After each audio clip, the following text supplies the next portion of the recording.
So, gusto nyo maging mekaniko dito sa Canada? Well, I just want to welcome you and congratulate you because this is a career filled with unlimited dirty nails and sangkatutak na sugat sa inyong mga daliri.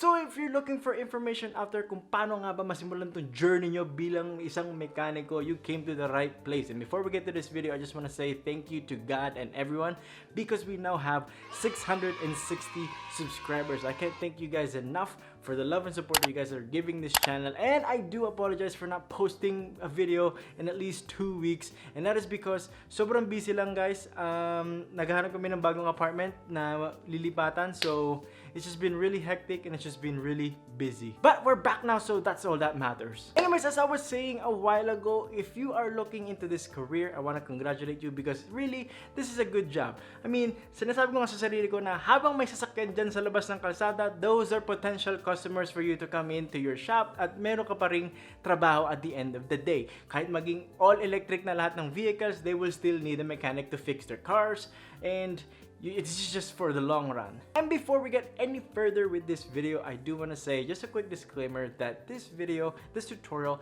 is specifically for Alberta-based residents. If you reside outside of Alberta or are moving into a different province other than Alberta in Canada, it might be a little bit different for you, but bear with me, it might be the same. And if that is the case, guys, please do your own research. I mean, there's tons and tons of government websites out there to help you guys and guide you guys to become a mechanic or whatever trade you want to get into. So, sisimulan natin ng video. Gano'ng kahaba nga ba yung proseso if you want to become a licensed journeyman mechanic here in Canada, Alberta? Well, guys, it takes 4 years to complete. And after those 4 years, you can become a journeyman. And ang ibig sabihin lang naman ng journeyman is you can work anywhere inside the province. And then the next step to that is a red seal journeyman. And that basically means you can work anywhere inside Canada. So let's talk about the requirements and credentials that you need to get started with this career. So the education that you need is pretty simple. You just need a high school diploma, a GED, or something of equivalent. And if you are in high school right now and you're wondering what class should I take,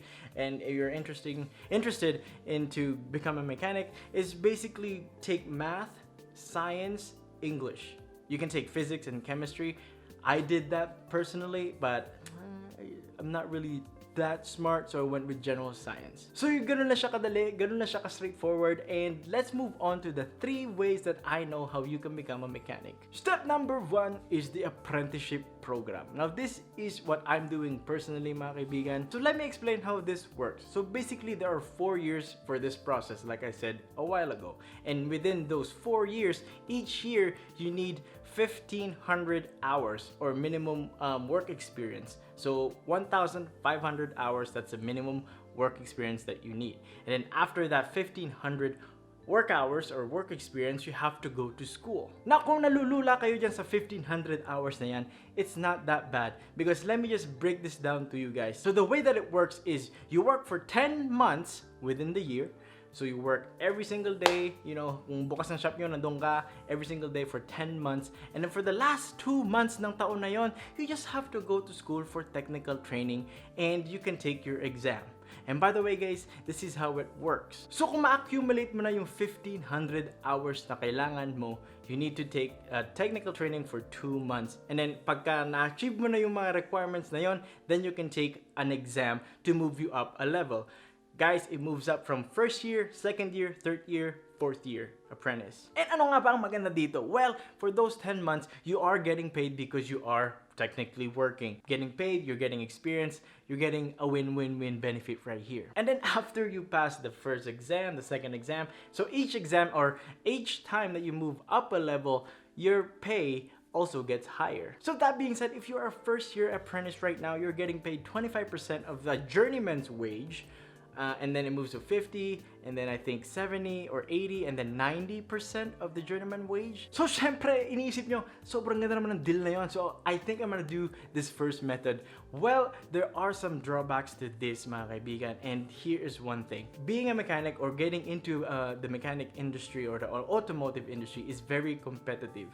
So basically, ang pinakamahirap lang or the biggest challenge for you guys if you wanna try and do it this way is that you have to find an employer. At konting tiyaga tiyaga lang talaga ang kailangan dito kasi, you know, you wanna find that employer that will hire you.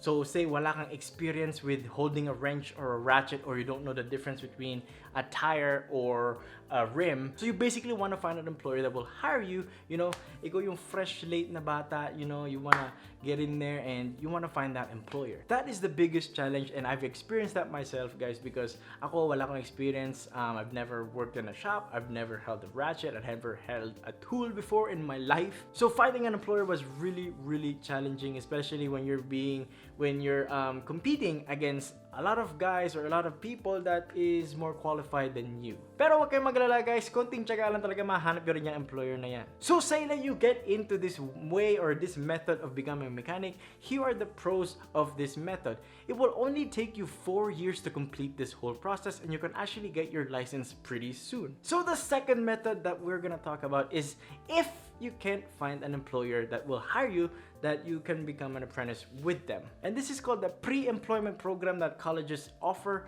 Basically, this is a 16-week course where they teach you the very basics of being a mechanic. So if you're looking for a way to put something down on your resume na nagsasabi na at least nakapag-touch ka man lang ng ratchet or wrench, go to a pre-employment program in your college, go there for 16 weeks, you know, learn the basics of being a mechanic, and then try and apply to places that will hire you, and you can be employed and you can do the 4-year program. And to be honest, guys, this is the first time I'm hearing about this too. I mean, this is actually a great benefit for me a long time ago when I was looking for an employer to hire me. Kasi without an experience, I'm gonna tell you guys right now, it took me at least 5 months to find an employer. That is me, you know, sourcing out there and handing my resume like flyers. Pero nahanap ko rin yung employer na yon.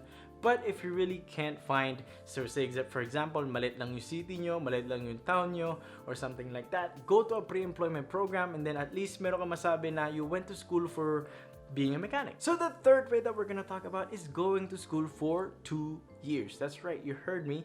Going to school for 2 years straight. And basically what happens in these 2 years is you just get all of the schooling done and out of the way.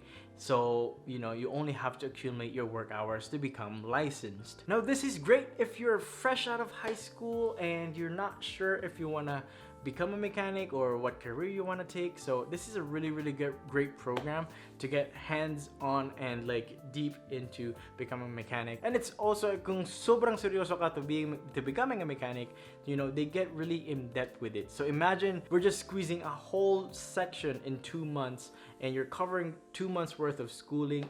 So hindi siya medyo in depth. So it gets in depth in a way, pero you know what I mean, hindi siya down to the numbers di tulad no, kasi you have lots of time to do that when you're doing it for 2 years. If you imagine if you're doing it for 2 months, everything is kind of just crunched in together, and sometimes what typically happens is they just want you to pass for that year so you can move on to the next one. So now there is a little bit of a downside to this method, and that is it will take you longer to actually get your license. Kasi imagine guys, you still need that 1,500 hours worth of minimum work experience every year to take your exam. You can't just go in there for 2 years and expect that you're gonna write the exam afterwards. You can't do that. So paglabas mo na school or the college that you're attending, you find an employer, and after you find an employer, you accumulate that 1,500 hours, and then you can take the first year exam, and then accumulate 1,500 more hours, and then you can take the second year exam, and then so on and so forth. Now, personally, meron akong mga katrabaho na ginawa tong way na to, actually 2 of them, and they were telling me some of the downsides of this. Kasi kung hindi ganun kaganda yung memory mo, you're probably going to forget some of the stuff that you learned from school. So yung sabi ng katrabaho ko, he said the first year was really easy. Get 80-85% in the final exam, and then as it progressed, it also went, his marks also went down. Like I said, you know, you still need that 1,500 hours to move up a level or to move up each year in this apprenticeship program. So yung pinakamalang disadvantage with this, and like I said, it will take you 6 years to complete this whole process when you can do it in 4. Now don't be so down about this disadvantage, because there's a really good upside for this method, and that is dealerships would love to hire you.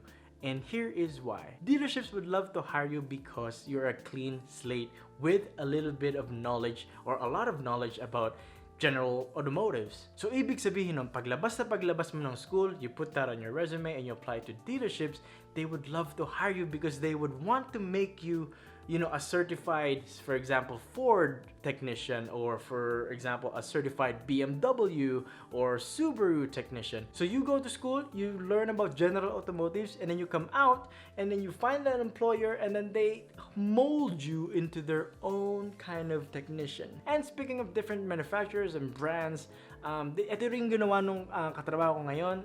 In between his classes, he would have extracurricular programs such as Ford-specific programs.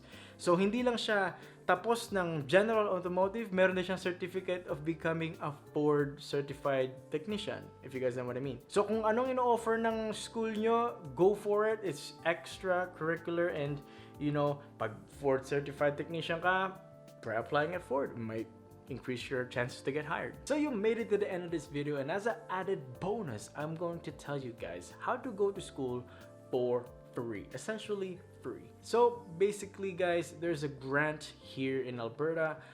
Every time na matapos mo yung years, so if you finish first year, you get a grant. So that's a huge deal. So if you're going to school, tuition fee is about $1,000, you know, pass the exam, you're basically going to school for free. Or if kung marami kang ipon and you know that's $1,000 into your pocket, you can buy tools, you can buy a toolbox, you can buy whatever else that you need for this job, you know, invest in yourself and your career, and that's a good way to do it. So that is it for this video. Hopefully you guys enjoyed and learned a thing or two about becoming a mechanic here in Canada. Hopefully this video will mark as, you know, a video that will just continue on, or will just be more and more productive with my YouTube channel. So I wish you guys have a blessed day, and you remember to keep praying, and as always, I'll see you guys in the next one. Peace.